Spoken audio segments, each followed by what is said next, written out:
ആദ്യ 7 കളികൾ അൺബീറ്റനായി വന്നിട്ട് പിന്നീടുള്ള 6 കളികൾ തോൽക്കുക. അവസാന 6 കളികളിൽ നിന്നും വെറും 2 മത്സരങ്ങൾ മാത്രം ജയിച്ചാൽ മതി എന്ന അവസ്ഥയിൽ നിന്ന് ഫൈനൽ ഉറപ്പിച്ച നിരയിൽ നിന്നും പ്ലേ ഓഫിൽ പോലും കയറാതെ പുറത്താവാനുള്ള അവസ്ഥയിൽ വരെ വന്ന് നിൽക്കുക. നമ്മൾ പലപ്പോഴും സൗത്ത് ആഫ്രിക്കൻ ടീമിനെ ചോക്കേഴ്സ് എന്ന് വിളിക്കാറുണ്ട്. പലപ്പോഴും കപ്പിനും ചുണ്ടിനും ഇടയിൽ അവർ വിജയം കൈവിട്ടിട്ടുണ്ട്. നമ്മൾ ആ കാഴ്ചകൾ കണ്ടിട്ടുണ്ട്. IPL-ലേക്ക് വരുമ്പോൾ ഈ ടൂർണമെന്റിലെ ഏറ്റവും വലിയ ചോക്കേഴ്സ് ഇവർ തന്നെയാണ്. റിക്കി പോണ്ടിംഗ് കോച്ചായ പ്രീതിസിന്റെ ഓണറായ ശ്രേയസ് അയ്യർ നയിക്കുന്ന പഞ്ചാബ് കിങ്സ്.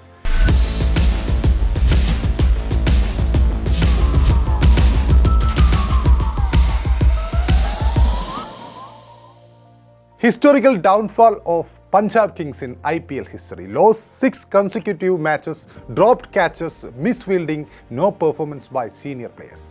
ഈ IPL-ലെ ഏറ്റവും വലിയ പതനമെന്ന് വിളിക്കാവുന്നത് പഞ്ചാബ് കിങ്സിൻ്റെ ഈ വൻ വീഴ്ച തന്നെയാണ്.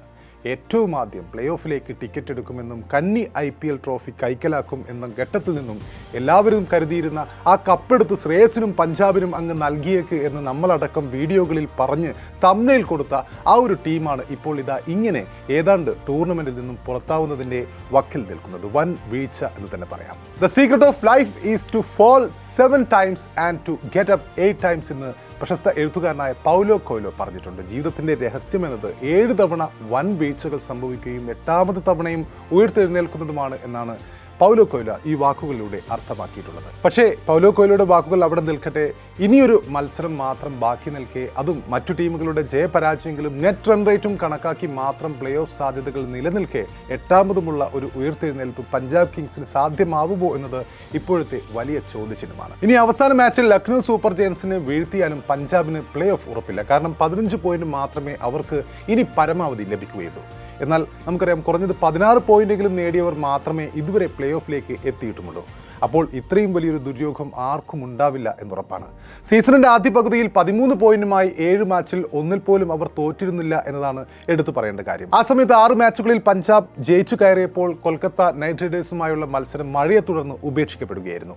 പക്ഷേ സീസണിൻ്റെ 2ാം പകുതിയിൽ തലപ്പത്ത് നിന്നും പഞ്ചാബ് തലകുത്തി താഴേക്ക് വീഴുന്ന ആ ഒരു അവിശ്വസനീയമായ കാഴ്ച. എന്താണ് ശരിക്കും പഞ്ചാബിനും ശ്രേയസിനും റിക്കി പോണ്ടിങ്ങിനും ഒക്കെ സംഭവിച്ചത്?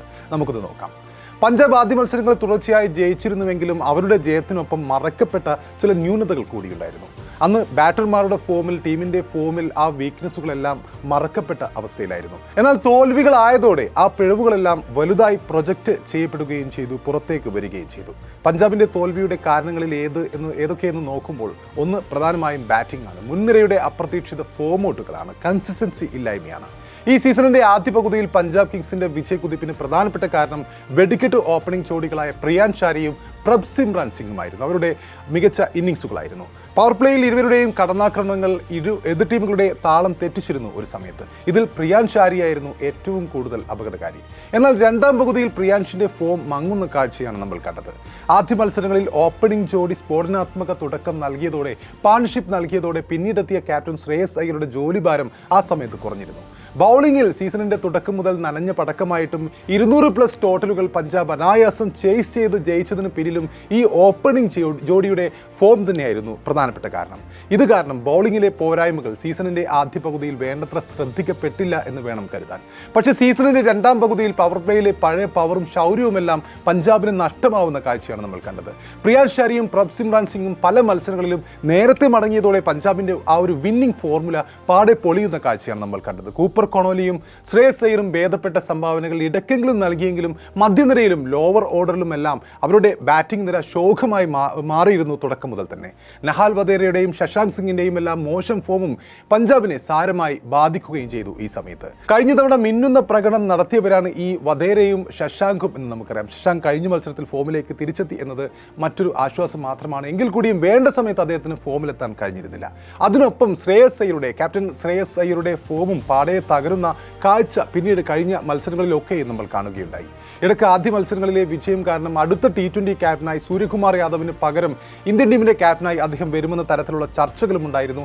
എന്നാൽ 2ാം പദത്തിൽ ക്യാപ്റ്റൻസിയിലും ബാറ്റിങ്ങിലും പാടെ പരാജയപ്പെട്ടപ്പോൾ അദ്ദേഹം വിമർശനം ഇപ്പോൾ നേരിട്ടുകൊണ്ടിരിക്കുകയാണ്. കഴിഞ്ഞ 2 വർഷത്തിനിടെ ഇന്ത്യക്കായി ഒരു T20 മത്സരവും കളിക്കാത്ത ആളാണ് ശ്രേയസ് അയ്യർ. 2023 ഡിസംബറിൽ ഓസ്ട്രേലിയക്കെതിരെയാണ് അദ്ദേഹം ഒടുവിൽ ഇന്ത്യൻ ജേഴ്സിയിൽ 2020 മത്സരം കളിച്ചത്. കഴിഞ്ഞ IPL-ൽ പഞ്ചാബ് കിങ്സിനെ ഫൈനൽ വരെ എത്തിച്ച സമയത്ത് തന്നെ ശ്രേയസ് അയ്യരെ ഇന്ത്യൻ ടീമിന്റെ ക്യാപ്റ്റനാക്കണമെന്ന ആവശ്യമുണ്ടായിരുന്നു. ഈ സീസണിലാകട്ടെ മികച്ച ഫോമിൽ തുടങ്ങിയ താരമാണ് ശ്രേയസ് അയ്യർ. എന്നാൽ അവസാന 7 മത്സരങ്ങളിലേക്ക് എത്തുമ്പോൾ ശ്രേയസിന് സ്ഥിരത നഷ്ടമായിട്ടുണ്ട്. അതിനൊപ്പം തന്നെ ക്യാപ്റ്റൻസിയിലെ സ്ഥിരതയും അദ്ദേഹത്തിന് നഷ്ടപ്പെട്ടിട്ടുണ്ട് എന്ന് തന്നെയാണ് കണക്കുകൾ വ്യക്തമാക്കുന്നത്. അവസാന 5 മത്സരത്തിൽ ഒരു അർദ്ധ-സെഞ്ചുറി അദ്ദേഹം നേടിയെങ്കിലും മറ്റ് 4 മത്സരങ്ങളിലും അദ്ദേഹം പാടെ നിരാശപ്പെടുത്തുകയുണ്ടായി. ഗുജറാത്ത് ടൈറ്റൻസിനെതിരെ 21 പന്തിൽ 19 റൺസ് എടുത്ത ശ്രേയസ് ഹൈദരാബാദിനെതിരെ 5 പന്തിൽ 5 റൺസ് മാത്രമാണ് നേടിയത്. ഡൽഹിക്കെതിരെ 36 പന്തിൽ 59 റൺസോടെ തിളങ്ങിയെങ്കിലും പിന്നീട് മുംബൈക്കെതിരെ അവസാന മത്സരത്തിൽ 4 റൺസാണ് അദ്ദേഹത്തിന് നേടാനായത്.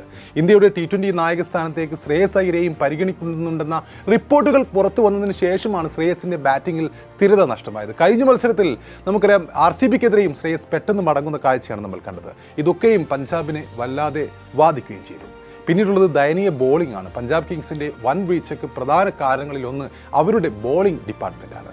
അർഷദീപ് സിംഗ്, മാർക്കോ ജാൻസൺ, യശ്വേന്ദ്ര ചാഹൽ തുടങ്ങി കടലാസിൽ വളരെ ശക്തരായ ബോളിംഗ് നിര ഉണ്ടെങ്കിലും കളിക്കളത്തിൽ ഇവരെല്ലാം യഥേഷ്ടം റൺസ് വഴങ്ങുന്ന കാഴ്ചയാണ് നമ്മൾ ഈ ടൂർണമെന്റിൽ ആകെ കണ്ടത്. ഈ കാരണം കൊണ്ട് തന്നെയാണ് ഇത്തവണ കളിച്ച ഭൂരിഭാഗം മത്സരങ്ങളിലും 200+ ടോട്ടലും പഞ്ചാബ് വഴങ്ങിയത്. ആദ്യഘട്ടത്തിൽ അതൊക്കെ അവർ ചേസ് ചെയ്തെങ്കിലും 200+ ടോട്ടലിലേക്ക് എതിർ ടീമുകൾ അവർക്കെതിരെ നേടുമ്പോൾ അവരുടെ ബോളിംഗ് ഡിപ്പാർട്ട്മെന്റിന്റെ വീഴ്ച തന്നെയാണ് അത് കാണിക്കുന്നത്. അതിനൊപ്പം അർഷദീപ് ഗ്രൗണ്ടിന് പുറത്തെ ചില വിവാദങ്ങളിലും ഇടം പിടിക്കുകയുണ്ടായി. ക്രിക്കറ്റിനേക്കാൾ റീൽസിനും കാമുകിക്കൊപ്പമുള്ള കറക്കത്തിലും അദ്ദേഹം ശ്രദ്ധിച്ചു എന്ന തരത്തിലുള്ള വിമർശനവും വരികയുണ്ടായി. അതിനൊപ്പം അദ്ദേഹത്തിന്റെ ചില റീലുകൾ വിവാദങ്ങൾ ക്ഷണിച്ചു വരുത്തുന്നതായിരുന്നു. തിലക് വർമ്മയും മൊത്തമുള്ള ആ റീലുകളൊക്കെ വലിയ വിവാദമായി. ലോകകപ്പിന് തൊട്ടു മുമ്പ് വരെ തകർപ്പൻ ഫോമിലായിരുന്ന മാർക്കോ ജാൻസൺ ആവട്ടെ സൗത്ത് ആഫ്രിക്കയുടെ കുന്തമുനയായിരുന്നു അദ്ദേഹം. പക്ഷേ ഈ IPL-ൽ ശരിക്കും നിരാശപ്പെടുത്തുന്ന കാഴ്ചയാണ് നമ്മൾ കണ്ടത്. ബാറ്റിങ്ങിലും ബോളിങ്ങിലും അദ്ദേഹം പഴയ പ്രതാപത്തിന്റെ 7 അയലത്ത് പോലും ഉണ്ടായിരുന്നില്ല. പിന്നെ IPL-ലെ ഏറ്റവും മികച്ച സ്പിന്നറായ യശ്വേന്ദ്ര ചാഹലിന്റെ കാര്യമെടുത്താൽ പല മത്സരങ്ങളിലും അദ്ദേഹത്തെ ക്യാപ്റ്റൻ ശ്രേയസ് അയ്യർ വേണ്ട രീതിയിൽ ഉപയോഗിച്ചതില്ല എന്ന് വേണം നമുക്ക് മനസ്സിലാക്കാൻ. പന്തേ കൊടുത്തിട്ടില്ല പല മത്സരത്തിലും. മുമ്പ് നമുക്കറിയാം സഞ്ജു സാംസന്റെ രാജസ്ഥാൻ റോയൽസിൽ ഡെത്ത് ഓവറുകൾ അടക്കം എറിഞ്ഞ താരമായിരുന്നു യശ്വേന്ദ്ര ചാഹൽ എന്നോർക്കണം. ആ ചാഹലിനാണ് ഇങ്ങനെയൊരു വിധി അയ്യർക്ക് കീഴിലുണ്ടായത്. അതുപോലെ ലോക്കി ഫെർഗൂസനും ബാർട്ട്ലറ്റും ഒന്നും വിചാരിച്ച ഫോമിൽ പന്തെറിഞ്ഞില്ല. പിന്നെയുള്ളത് ചോരുന്ന കൈകളാണ്. ഈ IPL-ലെ ഏറ്റവും മോശം ഫീൽഡിംഗ് പഞ്ചാബിൻ്റേതായിരുന്നു. സിമ്പിൾ ക്യാച്ചുകൾ പോലും പാഴാക്കുന്നത് അവരുടെ ശീലമായ ഒരു ടൂർണമെൻ്റ് ആയിരുന്നു. ഇത് ശശാങ്ക് സിംഗ് ആയിരുന്നു ഈ ക്യാച്ച് ഡ്രോപ്പുകളിലെ കിങ് എന്ന് വേണമെങ്കിൽ പറയാം. അത്രയേറെ ക്യാച്ചുകളാണ് അദ്ദേഹം ഈ സീസണിൽ കളഞ്ഞിട്ടത്. ഈ 19ാം സീസണിലെ ഏറ്റവും മോശം ഫീൽഡർമാരുടെ ലിസ്റ്റ് തയ്യാറാക്കിയാലും അതിൽ തലപ്പത്തുണ്ടാകുക ഈ ശശാങ്ക് സിംഗ് തന്നെയായിരിക്കും. അദ്ദേഹം ഇതുവരെയുള്ള മത്സരങ്ങൾ എടുത്താൽ ഒരു സ്കൂൾ ലെവലിലും താഴെയുള്ള പ്രകടനമാണ് ഫീൽഡിങ്ങിൽ പഞ്ചാബ് കിങ്സും അതുപോലെ തന്നെ ശശാങ്ക് സിംഗും കാഴ്ചവെച്ചത്. അദ്ദേഹം ഡ്രോപ്പ് ചെയ്ത ക്യാച്ചുകളിൽ പ്രധാനമായും എടുത്തു പറയേണ്ടത് 2 ക്യാച്ചുകളാണ്.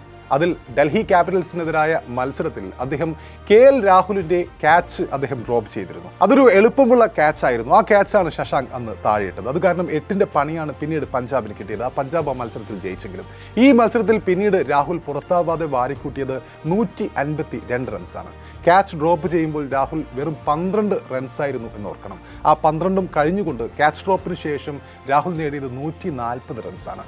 പിന്നെ മറ്റൊരു മത്സരം സൺറൈസേഴ്സ് ഹൈദരാബാദുമായുള്ള മത്സരത്തിൽ ഹെൻറിച്ച് ക്ലാസിൻ്റെ ക്യാച്ച് ശശാങ്ക് താഴെയിട്ടതും വലിയൊരു ക്ഷീണമായി മാറിയിരുന്നു പഞ്ചാബിന്. ആ കളിയിൽ 69 റൺസ് നേടിയാണ് ക്ലാസൻ പിന്നീട് ക്രീസ് വിട്ടത്. ശശാങ്കിൻ്റെ ഫീൽഡിങ്ങിലെ ദയനീയ പ്രകടനം ശരിക്കും അവരെ ആശങ്കയിലാക്കിയ ഒരുപാട് സമയങ്ങൾ പിന്നെയും ഉണ്ടായിരുന്നു. ചില ക്യാച്ചുകളാണെങ്കിൽ അദ്ദേഹം ശ്രമിക്കുക പോലും ചെയ്യാതെ വിടുകയും ബൗണ്ടറി കടക്കുന്നത് നോക്കി നിൽക്കുകയും ഒക്കെ ചെയ്ത കാഴ്ചയും ഉണ്ടായിരുന്നു. ലക്നൌവിനെതിരായ മത്സരത്തിൽ പഞ്ചാബ് കിങ്സിൻ്റെ ഈ ശശാങ്ക് സിംഗ് 3 ക്യാച്ചുകൾ കൈവിട്ടത് ആ സമയത്ത് തന്നെ വാർത്തയായിരുന്നു. അതിനെ തുടർന്ന് ചില നാടകീയ സംഭവങ്ങളും അന്ന് ഗ്രൗണ്ടിൽ അരങ്ങേറിയിരുന്നു. 3 പിഴവുകൾ വരുത്തിയ ശശാങ്ക് സിംഗ് എയ്ഡൻ മാർക്കമിൻ്റെ ഒരു ക്യാച്ച് വിട്ടത് വലിയ ചർച്ചകൾക്കും കാരണമായിരുന്നു. അർഷദീപിൻ്റെ പന്തിലെ മാർക്കമിൻ്റെ ഷോട്ട് ബൗണ്ടറി ലൈനിൽ അനായാസമായി അദ്ദേഹത്തിന് കൈക്കലാക്കാമായിരുന്നു. എന്നാൽ ശശാങ്ക് ഈ ക്യാച്ചിന് പോലും ശ്രമിക്കുന്നില്ല. പന്ത് ശശാങ്കിൻ്റെ മുന്നിലൂടെ മെല്ലെ സിക്സറിലേക്ക് വീഴുന്ന കാഴ്ചയാണ് നമ്മൾ ആ സമയത്ത് കണ്ടത്. ആ സമയത്ത് തന്നെ ശശാങ്ക് സിംഗിനോട് അർഷദീപ് കൈകൾ ഉയർത്തി താൻ എന്താണ് ചെയ്യുന്നത് എന്ന് ആശ്ചര്യത്തോടെ ചോദിക്കുകയും ചെയ്യുന്നുണ്ടായിരുന്നു. ഒന്നും പറയാനാവാത്ത ഒരു അവസ്ഥയിലായിരുന്നു അപ്പോൾ ശശാങ്ക് ഉണ്ടായിരുന്നത്.